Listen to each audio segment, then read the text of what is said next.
The thunder of cleats pounds the turf. Whistles pierce the air. 20 elite college athletes move with machine precision through drills. Again, faster. You call that a rote? My grandmother moves quicker. Coach Harmon stalks the sidelines, clipboard, clutched like a weapon. Players sprint, collide, and recover without complaint. This is Redwood football at national champions 3 years running. Fresh meat at 2 o'clock. Heads turn as a massive figure approaches the field.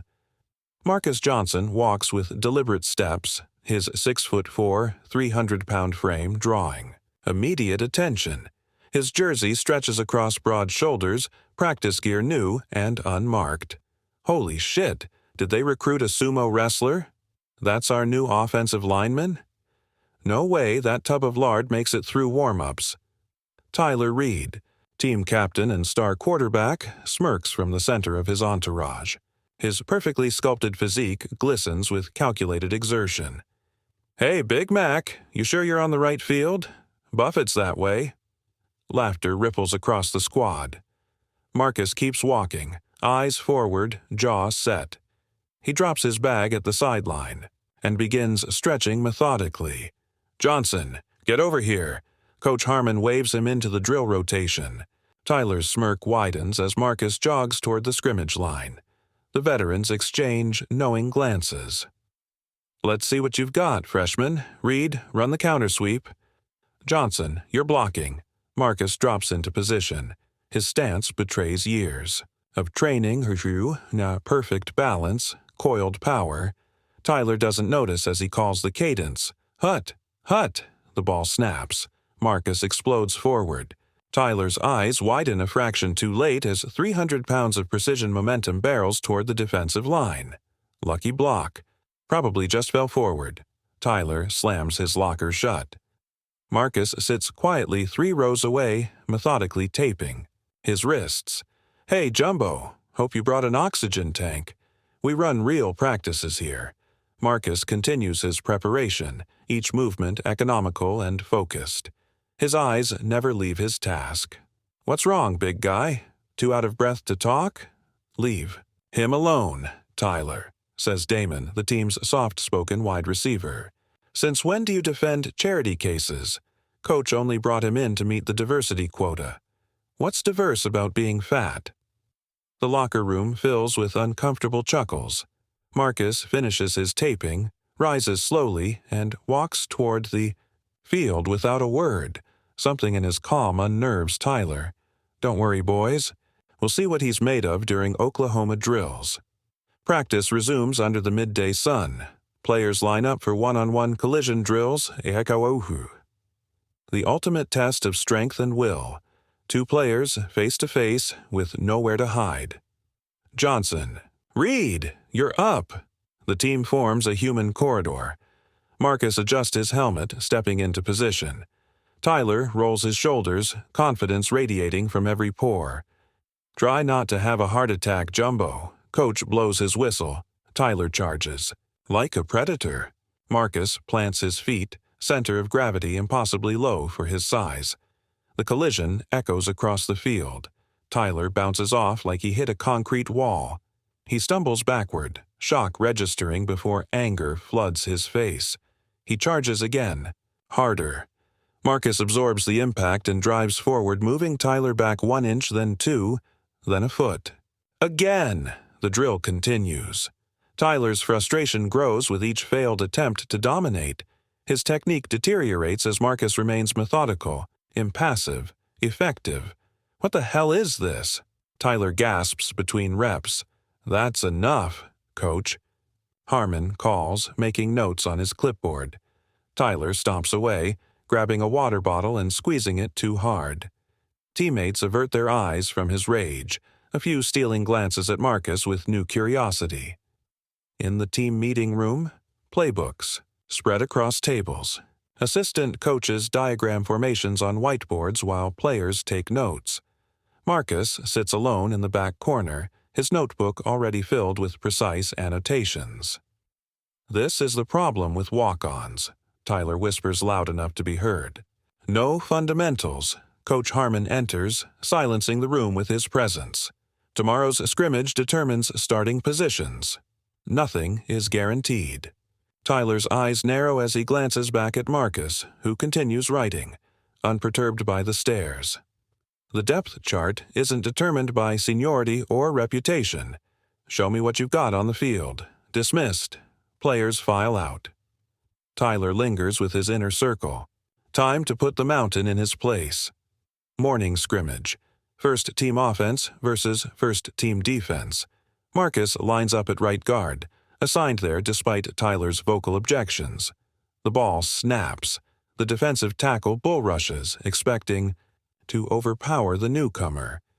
Instead, Marcus stones him in place. The running back finds a perfectly sealed edge, sprinting, through for what would be a touchdown. Reset. Again, the pattern repeats. Marcus dominates his assignments with quiet efficiency. Tyler's passes find targets or hit the turf. None of the breakdowns happen on Marcus's watch. Tyler's frustration boils over during a play-action pass. He rolls out, finding his primary receiver covered. Marcus releases from his block to provide escort protection. Instead of throwing the ball away, Tyler hesitates, shooting a venomous look toward Marcus. The defense closes in. Tyler braces for impact, but Marcus steps between him and the rushing linebacker, absorbing a hit that would have flattened the quarterback. Tyler scrambles away unscathed while Marcus picks himself up without complaint. Your job is to block, not play hero. Tyler snaps during the huddle. My job is to protect the quarterback, Marcus answers, his voice surprisingly soft and articulate. Even when he makes mistakes.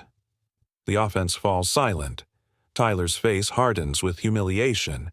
The gauntlet has been thrown. Coach Harmon sits. Alone in his office, Marcus's file open on his desk. His weathered fingers trace the margins where notes fill every available space. Exceptional work ethic.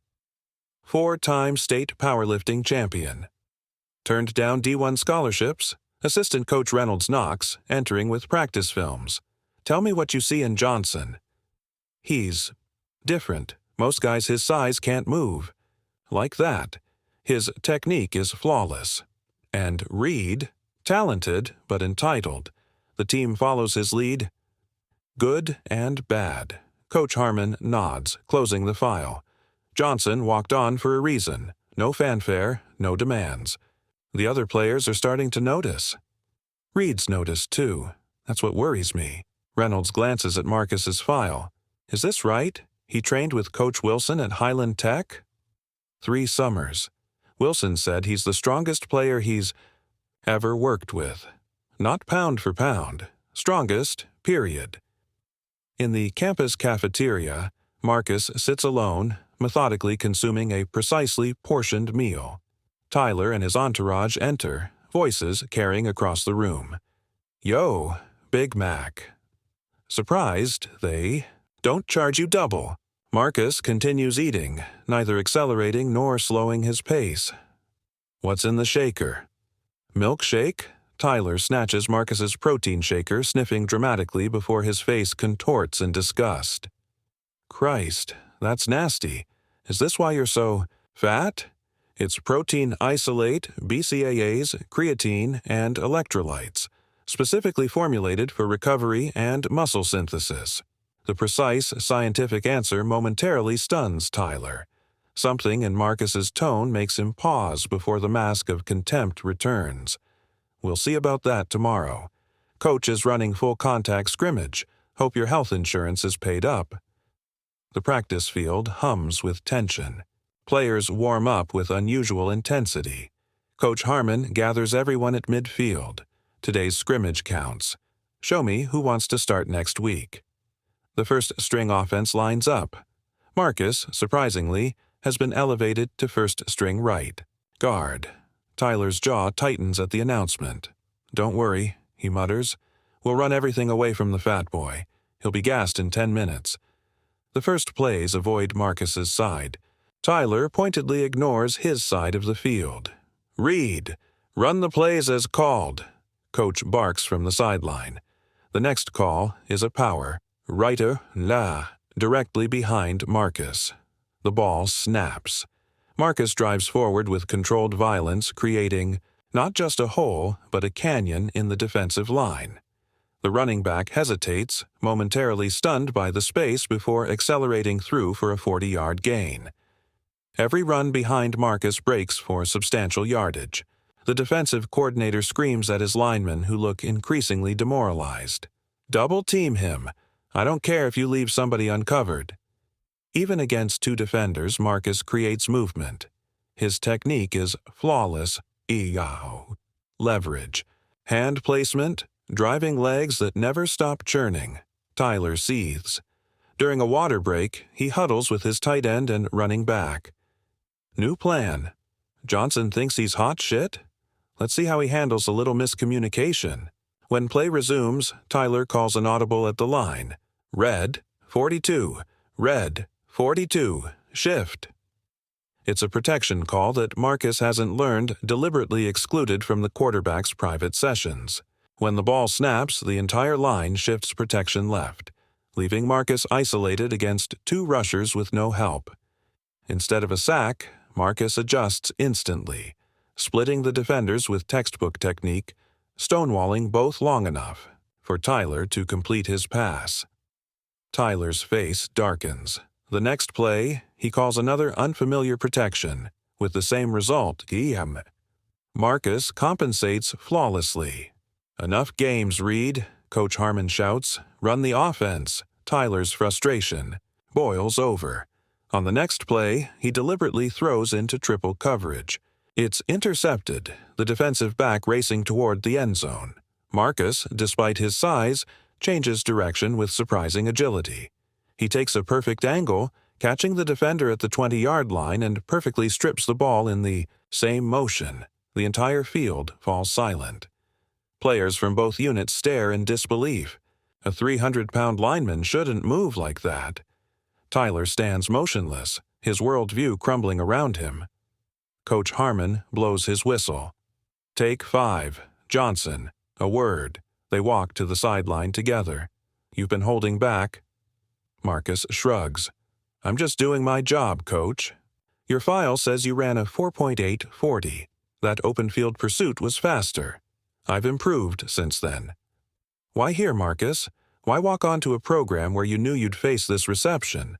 My whole life, people have underestimated me because of how I look. They see the weight, not the strength. They see the size, not the athleticism." He turns back to Coach. "I came here because Redwood is the best, and because I wanted to earn my spot." "Well, you've earned it now. Starting right guard. First game Saturday. The final period of practice, full contact goal line situations. The most physical, punishing segment. Offense has 4 chances to score from the 5-yard line. First team offense. First team. Defense. After 3 bruising, scoreless plays, the offense faces 4th down from the 2-yard line. In the huddle, Tyler's eyes burn with resentment. Fullback dive, behind Johnson. It's a simple call where success depends entirely on the offensive line creating push. Marcus will be the focal point, with all defensive eyes on his matchup. The teams line up. The defense overloads Marcus's side. Tyler barks the cadence. Hike. Marcus uncoils from his stance with controlled explosion. His first step is textbook. His hands strike the defender's chest plate with surgical precision. What happens next defies physics. Marcus drives not just his man, but the entire left side of the defensive line backward as if they're on skates. The hole that opens isn't just a gap. Wow, it's a chasm. The fullback crosses the goal line untouched. The offensive linemen erupt in celebration, mobbing Marcus with newfound respect. Even the defense stands in stunned appreciation. Only Tyler remains apart, his triumph stolen by the very player he sought to break. Coach Harmon ends practice.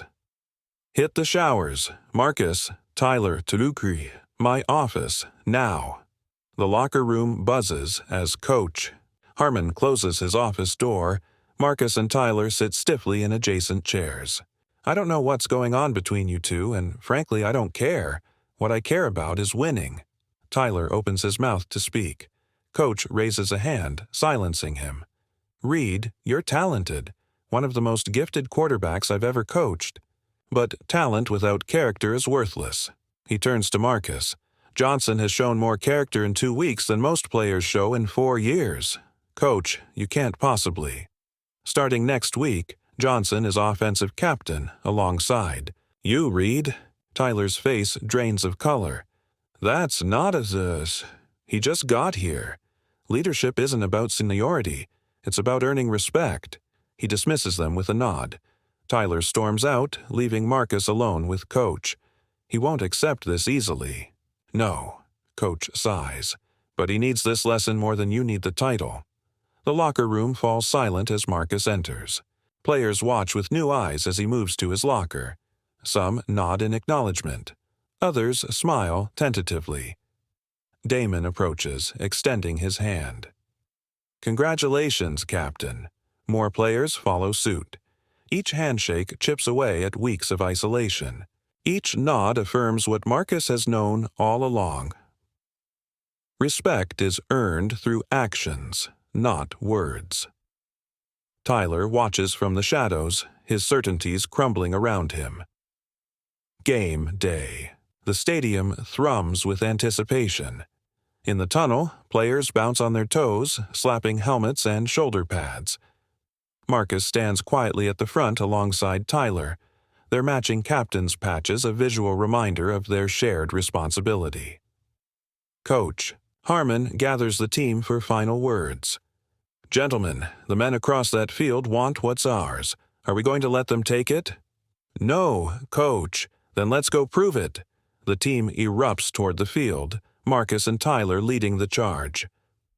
As they reach the sideline, Tyler breaks his silence. Don't think this changes anything. You're still not one of us. I never wanted to be one of you, Tyler. I just wanted to be better than you. The game unfolds. Redwood's offense takes the field, Marcus anchoring the right side of the line. 3. Plays, 3 runs behind Marcus. 28 yards gained. The defense adjusts, overloading his side. Tyler checks to a pass play, delivering a strike downfield. Series after series, the pattern repeats. The offensive line, once skeptical, now rallies around Marcus. His technique becomes contagious. Other linemen mirroring his hand placement, his footwork, his relentless finish. By halftime, Redwood leads 21-7.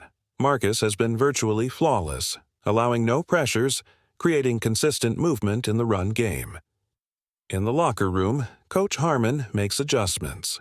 They're going to bring more pressure. Be ready. The third quarter begins. The opposing defense becomes desperate, blitzing from every angle. During a chaotic play, Tyler finds himself in trouble. A free rusher closing from his blind side. Marcus, engaged with his own defender, somehow senses the danger. He peels off, throwing himself into the path of the blitzer just as Tyler releases the ball. The hit is vicious. A helmet directly to Marcus's ribs. The pass falls complete for a crucial first down. Players celebrate before noticing Marcus. Still down. Medical staff rush onto the field. After long moments, Marcus rises shakily. The stadium erupts in applause. As he limps toward the sideline, he passes Tyler. That's what teammates do, he says simply. Something shifts in Tyler's expression. Respect fighting through layers of resentment. He nods once, a gesture almost imperceptible. Marcus spends a series on the sideline, ribs heavily taped, before returning. When he jogs back onto the field, the entire Redwood bench rises in appreciation. Tyler meets him in the huddle with unfamiliar sincerity. You good? I'm good. The game winds down. Redwood leads by 3 with 2 minutes remaining. Third and goal from the 5-yard line. A touchdown ices the victory. A field goal keeps the door open. In the huddle, Tyler surveys his teammates. His gaze settles on Marcus. "What do you think, Captain? Your call." The offense falls silent. This is unprecedented. Tyler deferring to anyone, let alone the player he's tormented for weeks. Marcus doesn't hesitate. "Power right. Double team at the point. I'll create the hole." Tyler nods. "Power right on 2. Ready? Break." The teams line up. The defense loads the box, anticipating run. Marcus settles into his stance, pain temporarily forgotten. Tyler barks. The cadence. Down. Set. Hut. Hut. The ball snaps. Marcus drives forward with everything he has. Iwoquois every weight room session, every extra rep, every moment of doubt and determination channeled into pure, explosive power. The defensive tackle buckles, driven yards deep into the end zone. The running back follows, crossing the goal line untouched. The stadium erupts. Teammates flood around Marcus, celebrating not just the touchdown but the transformation he represents. The locker room afterward, reporters surround Marcus, asking about his journey. "I just wanted a chance to prove myself," he says simply. That's all anyone really wants. As the crowd disperses, Tyler approaches, extending his hand. The room quiets, sensing the significance. "I was wrong about you," Tyler admits, loud enough for everyone to hear. Marcus accepts the handshake. Most people aren't what others think, if you take the time to see them. The locker room resumes its celebration, but something fundamental has changed. The hierarchy has been rewritten not through force or politics, but through excellence. Coach Harmon watches his team with satisfaction. Marcus catches his eye across the room, exchanging a look of mutual understanding. Sometimes the heaviest weights we carry aren't physical at all, and sometimes becoming a champion has nothing to do with how you look, and everything to do with who you are.